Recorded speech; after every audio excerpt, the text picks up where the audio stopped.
আসসালামু আলাইকুম রহমতুল্লাহি ওবরকাতুহু।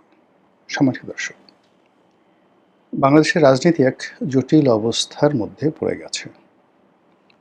রাজনীতি যে কোন দিকে যাচ্ছে, কার সঙ্গে কার শত্রুতা, কার সঙ্গে কার বন্ধুত্ব, কার সঙ্গে তার রাজনৈতিক জোট আছে এবং এই মুহূর্তে সরকারের সঙ্গে দেশি এবং বিদেশি যে সকল শক্তির ধারক বাহক রয়েছে তাদের সঙ্গে আসলে যে কেমন সম্পর্ক এটা বোঝা যাচ্ছে না। শেখ হাসিনার জামানাতে ১৭ বছর বা ১৫ বছর রাজনীতি একটা সেই ভেদ ছিল। সরকারের মধ্যে যারা খয়ের কাজ ছিলেন তাদেরকে চেনা যেত। শেখ হাসিনার পরিবারের মধ্যে বিশেষ করে শেখ পরিবার তাদেরকেও চেনা যেত। এরপর কতগুলো অলিগার ছিল, যেমন সালমান এফ রহমান, আনিসুল হক এদের একটা অলিগার গ্রুপ। অন্যদিকে ধরুন এস আলম, তারপর সামিদ গ্রুপ, এদের সঙ্গে শাসক দলের কতিপয় রাজনৈতিক নেতাদের একটা অলিগার গ্রুপ। তোফায়েল সাহেব, আমর সাহেবদের মতো সিনিয়র যারা নেতৃবৃন্দ তাদের একটা গ্রুপ ছিল। আর অন্যদিকে সাবির হোসেন চৌধুরী, আসাদুজ্জামান নূর, সৈয়দ আবুল হোসেন ওনাদের মতো মানুষ যারা তাদের একটা বন্ধুত্ব একটা সার্কেল ছিল। এর বাইরে জাহাঙ্গীর কবির নানক, বাহাউদ্দিন নাসিম, তারপর বাহাউদ্দিন নাসিমের পর ধরুন মাহবুব আলম হানিফ, ওনাদের একটা গ্রুপ ছিল। এর বাইরে ধরুন আলাউদ্দিন নাসিম, তার নেতৃত্বে এক ধরনের আমলা গ্রুপ, আবু নাসের কামাল তার গ্রুপ এক ধরনের আমলা গ্রুপ, উপদেষ্টাদের মধ্যে একটা গ্রুপ, মানে যার যার মতো করে সবাই কাজ করতেন, সবাই পাওয়ারফুল ছিলেন। কারো কারোর সঙ্গে শত্রুতা ছিল, কারো কারোর সঙ্গে আবার বন্ধুত্ব ছিল, এরকম আলাদা আলাদা গ্রুপ হয়ে কাজ করত। মন্ত্রী পরিষদে দ্বিতীয় জেনারেশন, তৃতীয় জেনারেশনের রাজনীতিবিদ ছিলেন, যাদের দাদা মন্ত্রী ছিলেন, বাবা মন্ত্রী ছিলেন, নিজেরা মন্ত্রী হয়েছিলেন। তারা এক ধরনের। আবার ধরুন একেবারে প্রথম জেনারেশনে এসে পলক শাহরিয়ারের মতো মন্ত্রী, মোহাম্মদ আরাফাতের মতো মন্ত্রী তারাও ছিলেন। আর সর্বময় কর্তৃত্ব ছিল শেখ হাসিনার উপর। শেখ হাসিনাকে যারাই রাজি খুশি রাখতে পারতেন তারা কাজ করতেন, আর রাজি খুশি রাখতে না পারলে সেখানে কাজ হতো না। এখানে শেখ হাসিনার যে ক্ষমতা, এককভাবে তাকে ফ্যাসিবাদ বলেন, স্বৈরাচারী বলেন, মূলত সারা দুনিয়াতে এমন কোনো রাষ্ট্র, এমনকি পুতিন বা পল কাগামে কিংবা মুসোভিনি, উগান্ডার মুসোভিনি, তারা তাদের রাষ্ট্রের যে একক ক্ষমতা, ঠিক সেই একক ক্ষমতার অধিকারীর চাইতেও বেশি ক্ষমতা ছিল শেখ হাসিনার। ফলে কি হতো, প্রতিযোগিতা ছিল, কাজ হতো, মানুষ এক জায়গাতে ফেল করলে আরেক জায়গাতে যেত। যেমন ধরুন কোনো একটা কারণে সালমান এফ রহমানের দ্বারা কেউ ক্ষতিগ্রস্ত হয়েছে, সে তার কাউন্টার গ্রুপে যেত, কাজ আটকে থাকতো না। কিন্তু ইউনূস জামানাতে এসে একেবারে সে 18 কোটি মানুষের যে ব্যবসা বাণিজ্য, চিন্তা চেতনা, কর্ম, বিভিন্ন নিয়োগ বদলি থেকে শুরু করে টেন্ডারবাজি যা কিছু রয়েছে রাষ্ট্রীয় কর্মকাণ্ড, এর যত ফাঁকফোকর ছিল সমস্ত ফাঁকফোকর একেবারে বেশিরভাগ বন্ধ হয়ে গেল। একটা জায়গাতে কেন্দ্রীভূত হলো, না কেউ কাজ করে, না কেউ উপকার করে, না কেউ ক্ষতি করে, সবাই শুধু মপ করে। ফলে পুরো রাষ্ট্র ব্যবস্থা, উন্নয়ন, অবকাঠামো উন্নয়ন, ট্যাক্স কালেকশন, বৈদেশিক সম্পর্ক, একেবারে সব কিছু এসে একটা জায়গাতে কেন্দ্রীভূত হয়ে গেল। সেটা হলো ডাস্টবিন, ময়লার ভাগাড়। এর মধ্যে থেকে আর কিছু বের হলো না, যা সেখানে পড়ে সব ধ্বংস হয়ে যায়। যাক, উনি চলে গেলেন। চলে যাওয়ার পর বর্তমান বিএনপি সরকার এলো। বিএনপি সরকারের মধ্যে দৃশ্যত এখন দেখা যাচ্ছে যে বেশিরভাগ স্থানীয় সরকার, এরা যারা চালাচ্ছেন প্রশাসক রূপে রাজনৈতিক নিয়োগ তাদের সবারই। ফলে কি হলো, আমলাতন্ত্রের সঙ্গে, জনগণের সঙ্গে তাদের যে আত্মিক সম্পর্ক, সেই সম্পর্কটা তারা হচ্ছে না। তারা লাফাচ্ছেন, চেষ্টা করছেন, আন্তরিকতা দেখাচ্ছেন, কিন্তু সত্যিকার অর্থে জনগণের ভোটে নির্বাচিত হলে যে ধরনের একটা মোরাল ক্যারেজ থাকে, সেই ক্যারেজটা তাদের মধ্যে না থাকার কারণে স্থানীয় সরকারে আসলে কোনো উন্নয়ন হচ্ছে না। যা কিছু হচ্ছে ভাঙাচোরা, বস্তি উচ্ছেদ, তারপর প্রধানমন্ত্রী বলছেন এখানে খাল কাটো, এখানে লেক পরিষ্কার করো, এখানে ময়লার আবর্জনা দূর করো ইত্যাদি। খুব মানে যাকে বলা হয় একেবারে মলম লাগানোর মতো। পালনে ছাড়েন একটা ঘটনা ঘটছে, মলম লেগে যাচ্ছে। এখন বিএনপি সরকারের এই যে ভিতরের যে একটা সিন্ডিকেট বলেন, একটা বলয় বলেন, যেটা ইতিপূর্বে 2001 থেকে 2006 কিংবা 91 থেকে 96 সবসময় বিএনপির মধ্যেও কিন্তু এই বলয় ছিল। আব্দুল সামাদ তালুকদারকে কেন্দ্র করে একটা বলয়, খন্দকার দেলোয়ারকে কেন্দ্র করে একটা বলয়, এরপরে হাওয়া ভবনকে কেন্দ্র করে একটা বলয়, এরকম অসংখ্য, ধরেন 6 থেকে 7টি বলয় বিএনপির মধ্যে ছিল সবসময়টাতে। এখন আসলে কোনো বলয় নেই। সবাই শুধু সবাইকে হিংসে করছে। সালাউদ্দিন সাহেব মানে হিজ ওভার স্মার্ট ফেলো, কথা বলছেন চৌকুশ, তারপরে মানুষের দৃষ্টি আকর্ষণ করতে পারছেন, কিন্তু পারফরমেন্স করার জন্য তার যে নেটওয়ার্কটি দরকার, সেই নেটওয়ার্কটি না দলের মধ্যে আছে, তার নিজস্ব কোনো দলীয় মন্ত্রী, এমপি এরকম কোনো লোক নেই যারা সালাউদ্দিন সাহেবের জন্য মানে ওই যে আগে যে আমাদের দেশে যে তথাকথিত সিন্ডিকেট থাকে, সেরকম সিন্ডিকেশন নেই।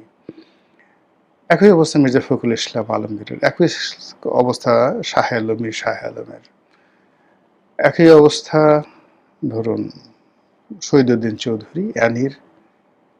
এই কয়জন ধরুন সাংগঠনিকভাবে, রাজনৈতিকভাবে প্রধানমন্ত্রীর সাথে ঘনিষ্ঠতার কারণে হোক, তাদেরকে মনে হয় যে তাদের কিছু পাওয়ার আছে, কিন্তু আলটিমেটলি সেই পাওয়ারগুলো এক্সারসাইজ করার জন্য আসলে তাদের কোনো রকম ওরকম সিন্ডিকেশন নেই।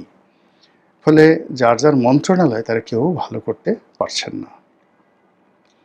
অন্যদিকে প্রধানমন্ত্রী তিনি শেখ হাসিনার মতো না স্বৈরতান্ত্রিক হতে পারছেন, ডক্টর মোহাম্মদ ইউনূসের মতো অথর্ব হতে পারছেন না, যাকে বলা হয় তার পিতার মতো এরকম একজন যুগান্তকারী নায়ক হতে পারছেন, বা এরশাদের মতো একজন সফল শাসক হতে পারছেন। তিনি প্রচুর দৃষ্টি আকর্ষণ করছেন, মিডিয়া অ্যাট্রাকশন করছেন, আর প্রতিদিন লোকজন আশ্চর্য হয় এরকম কাজ কত বেশি করা যায় সেইগুলো চেষ্টা করছেন।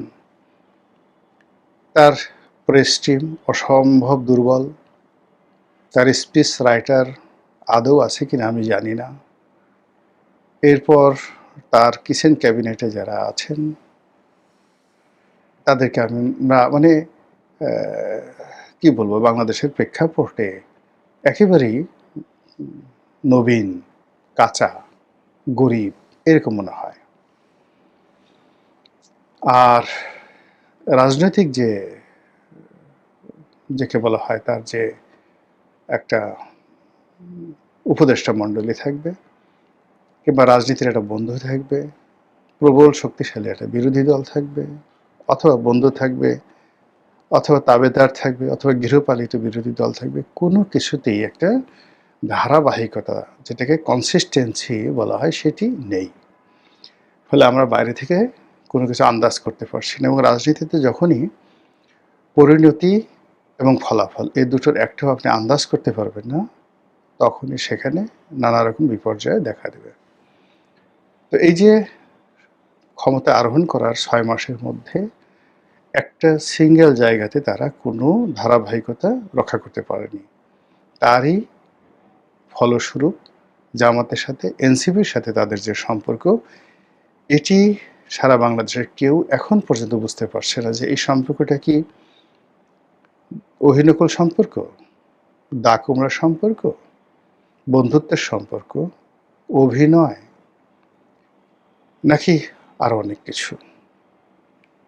এক পক্ষ বলার চেষ্টা করছে যে জামাত এবং এনসিপি তাদেরকে দিয়ে আসলে বিএনপি একটা সত্যিকার বিরোধী দল গঠন করে আওয়ামী লীগ নেই বা আওয়ামী লীগের প্রয়োজন নেই এই জিনিসটা বোঝানোর জন্য একটা সত্যিকার রিয়াল বিরোধী দল হিসেবে গড়ে তোলার জন্য তাদেরকে মাঠে ছেড়ে দেওয়া হয়েছে। ভালো কথা। আর মাঠে ছেড়ে দেওয়ার জন্য তাদের কিছু মোটামুটি সংঘর্ষ লাগবে, সংঘাত লাগবে। এবং এটার যুক্তিস্বরূপ অনেকে বলার চেষ্টা করছেন যে এনসিপির অল্প কয়েকজন নেতা, যাদেরকে জামাতের বি টিম বলা হয়, আগে যাদেরকে বলা হতো যে মিলিটারি এবং ডক্টর মোহাম্মদ ইউনূস তাদেরকে যদি প্রিভিলেজ না দেয় তাহলে তারা ১ মিনিট টিকতে পারবে না। তো এখনও বলা হচ্ছে যে তারা হবিগঞ্জে গিয়ে যখন লাঞ্ছিত হলেন তখন তারা ভয় পেয়ে ঢাকা চলে আসবে। কিন্তু গাড়ি ভাঙলো, হাতে একটু আঘাত হলো, তারপর তারা গালাগালি করতে করতে গোলাপগঞ্জে গেল, সিলেটের গোলাপগঞ্জে গেল, জৈন্তাপুরে গেল এবং সেখানে গিয়ে সমাবেশ করলো ইত্যাদি ইত্যাদি। এটা হলো কী করে? নিঃসন্দেহে এদের যে অবস্থা, পেছন দিক থেকে যদি একটা স্ট্রং, তাদের পেছনে যদি একটা শক্তি না থাকতো, সেই শক্তিটা অবশ্যই বিএনপি, অবশ্যই তারেক রহমান, অবশ্যই প্রধানমন্ত্রী, এবং তাদেরকে এমনভাবে ছেড়ে দেওয়া হয়েছে যে যা বেটা গালাগালি কর, আমরা এই কাজগুলো করব, একটু হাতে আঘাত লাগবে, সামান্য একটু রক্ত ঝরবে, কখনো কখনো কিছু ঘটনা ঘটবে, কিন্তু তোমরা ক্ষতিগ্রস্ত হবে না। কিন্তু হয়তো বিএনপির ৫টা ছেলে ক্ষতিগ্রস্ত হবে, এনসিপির মধ্যে কারো হয়তো চোখ চলে যাবে বা কারো হয়তো হাত ক্ষতিগ্রস্ত হবে।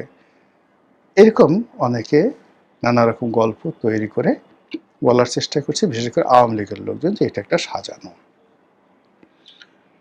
আর এক গ্রুপ বলার চেষ্টা করছে যে মূলত জামাতের সঙ্গে আর এনসিপির সঙ্গে একটা দ্বন্দ্ব এবং সংঘাত শুরু হয়েছে।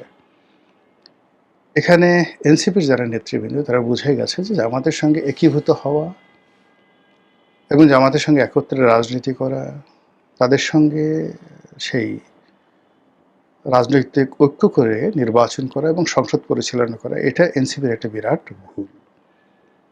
তারা একথাও বুঝে গেছে বা সবাই বলছে যে ইউনূস সরকারের ক্ষমতার অংশগ্রহণ করা, উপদেষ্টা পরিষদে যাওয়া ইত্যাদি ইত্যাদি নানা রকম যে কর্মকাণ্ডগুলো, এগুলো তাদের মারাত্মক ভুল ছিল।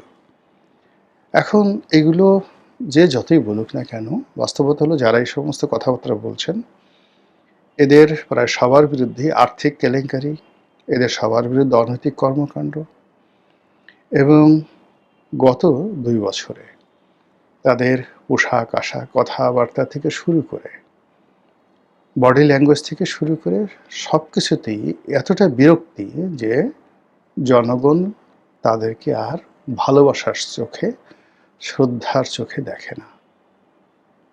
তারা কোথাও লাঞ্ছিত হলে, অপমানিত হলে জনগণ খুশি হয়, ইন্না লিল্লাহ বলার পরিবর্তে আলহামদুলিল্লাহ বলে। তাদের যে কোনো দুর্ভোগ দুর্দশা দেখলে মানুষ হাসে। তাদের ফেসবুকে যে ফলোয়ারগুলো রয়েছে সামাজিক যোগাযোগ মাধ্যমে, এটাও অনেক কমে গেছে, অনেক কমে গেছে। তো এই অবস্থা যখন চলছে তখন প্রায় প্রতিদিনই দেশের বিভিন্ন জায়গাতে তাদের সঙ্গে বিএনপির যে সংঘাত হচ্ছে, যে বাকযুদ্ধ হচ্ছে, যে মুষ্টিযুদ্ধ হচ্ছে, এবং যে বিপর্যয় একটার পর একটা নেমে আসছে, ইতিমধ্যে মামলা মোকদ্দমাগুলো হয়ে গেছে। এখন এর পরিণতিতে এই দলটি, নব্য দলটি মারাত্মক বিপদে পড়বে। অনেকে হয়তো বলার চেষ্টা করছেন যে এইভাবে তো মানে মার খেতে খেতে অনেকে এমপি হয়ে গেছে, মার খেতে খেতে অনেকে মন্ত্রী হয়ে গেছে, অনেকে সচিব হয়ে গেছে, আর এরা আগামীতে মার খেতে খেতে প্রধানমন্ত্রী হয়ে যাবে। এটি সম্ভব নয়, এটি একেবারে সম্ভব নয়। আমাদের দেশে কাদের সিদ্দিকীর মতো মানুষ কম মার খাননি, মোস্তফা মহসিন মন্টুর মতো এরকম গ্র্যান্ড লিডার বাংলাদেশে ছিল না।